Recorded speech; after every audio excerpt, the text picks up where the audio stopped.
So eto na nga mga idol, Casimero Cuadro Alas tinalo nga po ang pangalawang halimo ng Japan na si Yukinori Ogoni sa loob lamang ng 4 rounds.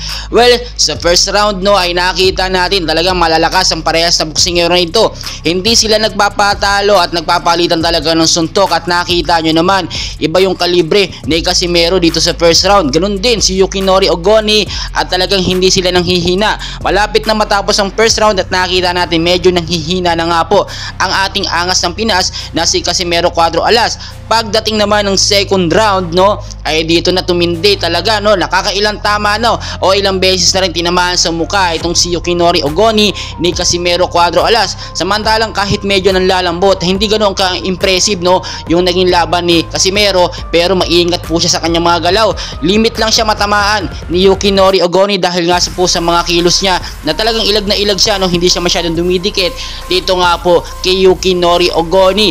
Pagdating po ng third round ay dito na mas tumindi talaga ang laban at nakita nyo naman nagiging dikita na yung laban ng dalawang boksingero na ito. Hindi po sila nagpapatalo. Ganoon din si Yukinori Ogoni, si Casimero Cuadro Alas, syempre angas ng Pinas, karangalan ng bansang Pilipinas at may posibilidad na makalaban niya si Naoya Inoue kapag natalo niya itong si Yukinori Ogoni. Nakita nyo pagdating naman ng fourth round, dito na nga po nagkamali or natsyempuhan ni angas ng Pinas Casimero itong si Yukinori Ogoni. Tinamaan ba naman siya ng isang solid punch sa muka na talagang ikinadugo ng muka or ng kilay nitong si Yukinori Ogoni. Nang chinek po ng referee ay hindi na ito pwedeng lumaban. It means panalo ang ating angas ng Pinas na si Casimero Cuadro Alas.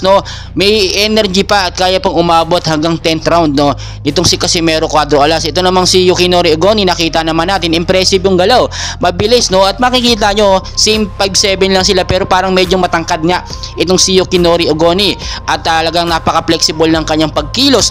Yung footwork niya okay din. Ito naman ating angas ng Pinas, maingat po sa kanyang mga galaw. Hindi man ganun kabilis ang kanyang footwork or ang galaw pero napakaingat naman.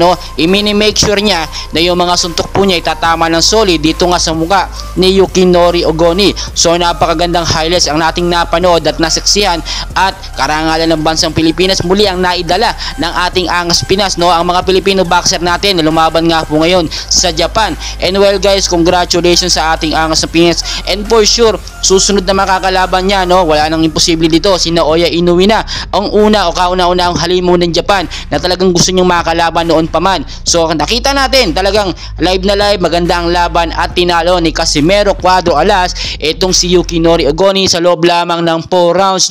Hindi natin maikakailayan dahil buong Pilipinas buong Japan ay napanood ang nangyari. Congratulations po, and please huwag niyo pong kakalimutan mag-like, suporta na rin po sa ating channel. Maraming